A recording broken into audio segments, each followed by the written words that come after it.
ధూళినైన నన్ను దూతగా నిలిపావు, ఎన్నిక లేని నన్ను ఏలికగా చేశావు. ధూళినైన నన్ను దూతగా నిలిపావు, ఎన్నిక లేని నన్ను ఏలికగా చేశావు. భూమి విరిగి ఫలమిచ్చెను, మేఘమిరిగి వర్షమొచ్చెను, రొట్టె విరిగి వృద్ధి చెందెను, నన్ను విరిచి వాడుకోమయ్యా.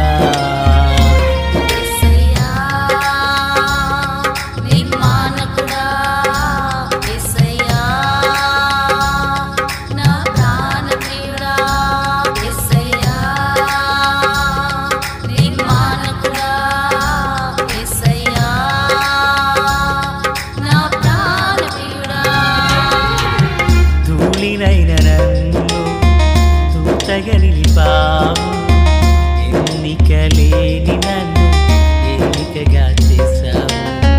ధూళినైన నన్ను దూతగా నిలిపావు, ఎన్నిక లేని నన్ను ఏలికగా చేశావు. ప్రభు అయినటువంటి యేసుక్రీస్తు వారి పరిశుద్ధమైన నామంలో తండ్రి అయిన దేవాది దేవునికి నిత్యము స్తుతియు స్తోత్రములు, మహిమయు ఘనతయు ప్రభావములు యుగయుగములు ప్రభునకెచ్చెలునుగాక. ఆత్మీయులారా, బాగున్నారు కదా? దేవుని మహాకృపను బట్టి మరో పర్యాయం మనం ఇలాగన కలిసి దేవుని దైవవాక్యమును ధ్యానం చేయుటకు గాను మహాదేవుడు మనకు అనుగ్రహించిన ఈ మంచి తరుణాన్ని బట్టి మనం ప్రభువుని ఎంతగానో స్తుతించబద్ధులమునై ఉన్నాము. దయగలిగిన ఆయన ఆత్మచేత సమభూమి గల దేశమున ప్రభువు మనలను నడిపించునుగాక.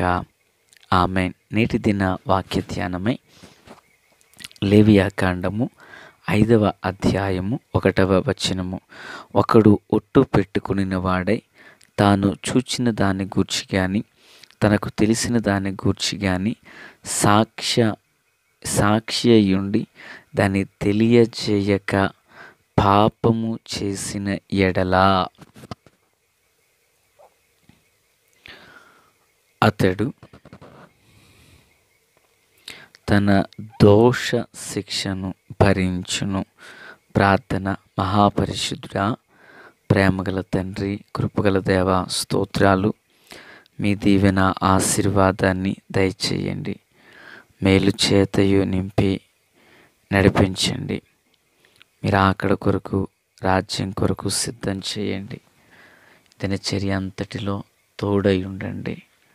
యేసునామమున ఆమేన్. ఆత్మీయులారా, బాగున్నారు కదా? ఈరోజు మనము లేవియాకాండాన్ని 5వ అధ్యాయాన్ని ఆరంభించినాం. మరొక మాట, నా కొరకు ప్రార్థించండి, నా కొరకు ప్రార్థించండి. మరలా చెప్పుచున్నాను, నా కొరకు ప్రార్థించండి.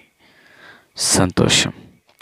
ప్రియులారా, ఈ 5వ అధ్యాయం 1వ వచనంలో ఒట్టును గూర్చి చెప్పబడింది.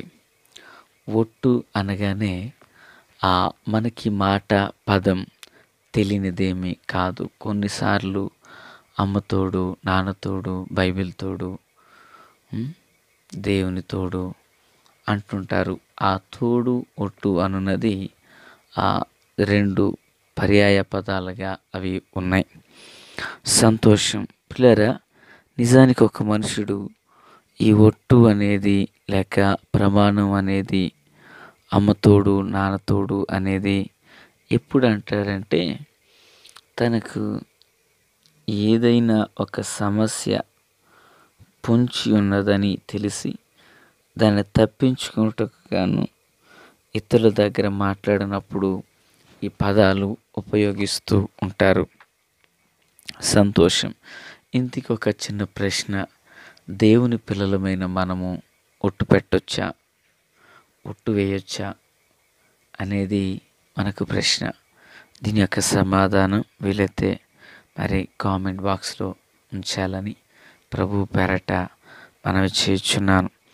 ఆత్మీయులారా, నిజానికి ఒట్టును గురించి బైబిల్ గ్రంథంలో ఎవరైనా ప్రస్తావించారా?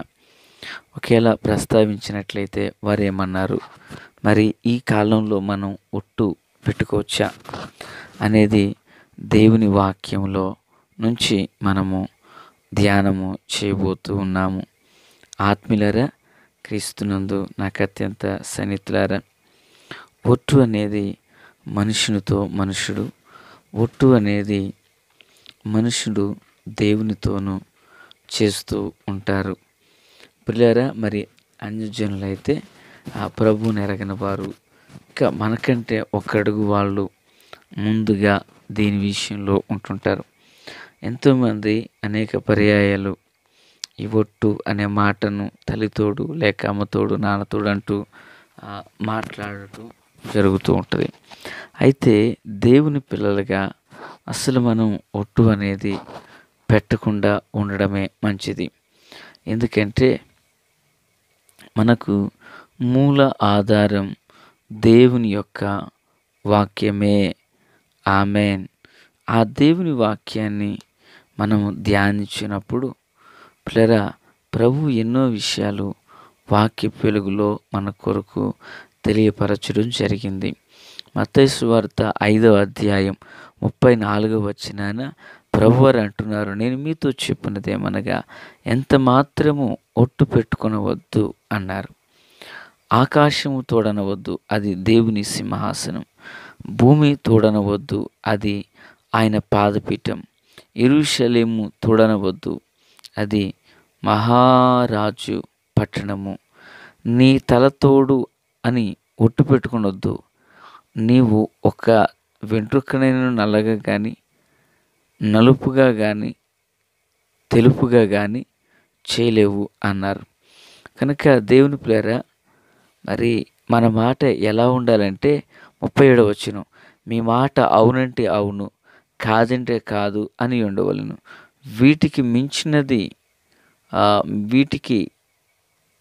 మించినది మనము పలికితే అది దుష్టుని నుండి పుట్టిందని అర్థం చేసుకోవాలంట.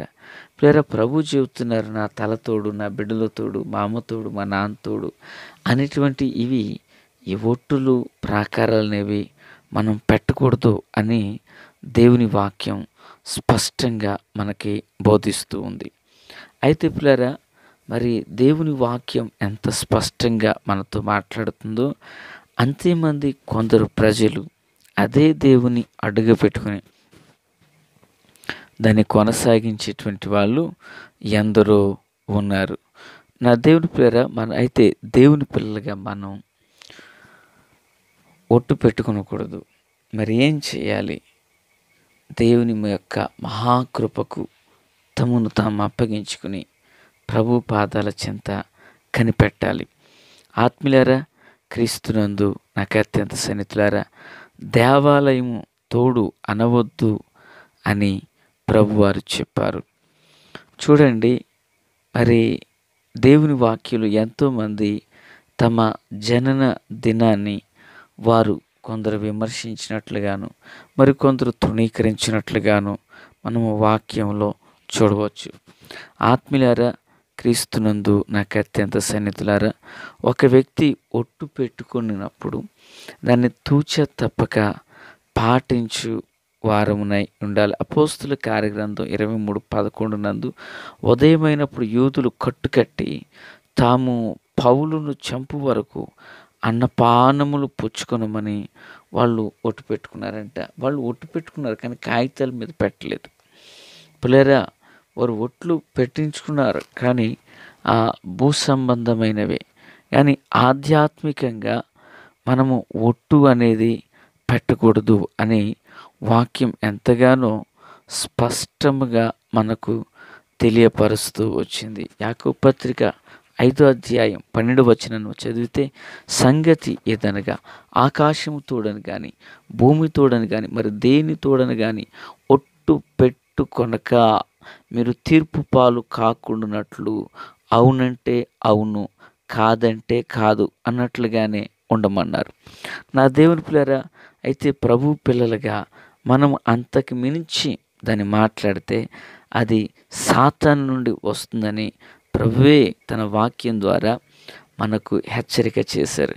కనుక దేవుని పిల్లలమైన మనం మన మాట అవునంటే అవును, కాదంటే కాదు అని ఉండాలి తప్ప దానికి మించి మనము ఒట్టు పెడతాను, గొట్టు పెడతాను, తల్లి తోడు, అమ్మ తోడు, నాన్న తోడు అంటూ ఇలాంటివి మనము చెయ్యరాదు.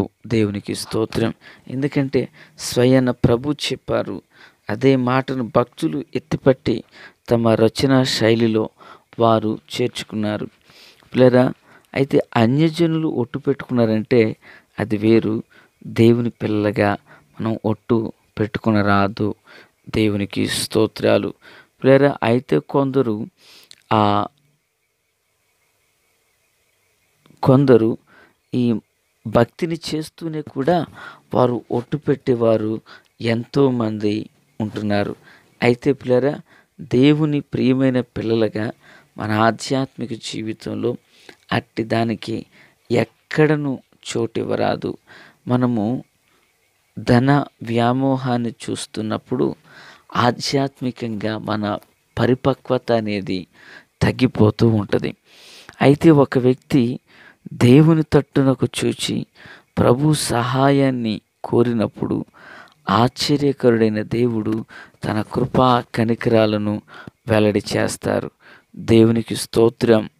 యేసు ప్రభు వారు ఇంకా ఏం చెప్పారు? మత్తయి సువార్త 23:16 ఒకడు దేవాలయము తోడని ఒట్టు పెట్టుకుంటే అందులో ఏమీ లేదు, కానీ దేవాలయంలోని బంగారము తోడని ఒట్టు పెట్టుకుంటే అంటాడు. నా దేవుని పిల్లరా, దేవుని ప్రియమైన పిల్లలుగా మన ఆత్మీయ జీవితంలో ఒట్టు అనేది పెట్టరాదు. దేవునికి స్తోత్రం.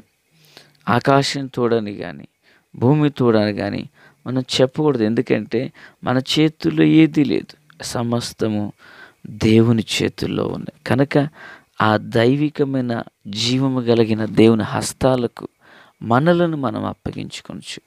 ప్రభు కృపను పొందుకొందుము గాక. ఆమెను. తండ్రి దేవ స్తోత్రం. వాక్యం అందరి హృదయాల్లో ఫలభరితం చేసి మేలు చేత నింపండి. మీ దీవెన ఆశీర్వాదాన్ని దయచేయండి. యేసు నామమున ఆమెన్. Praise the lord.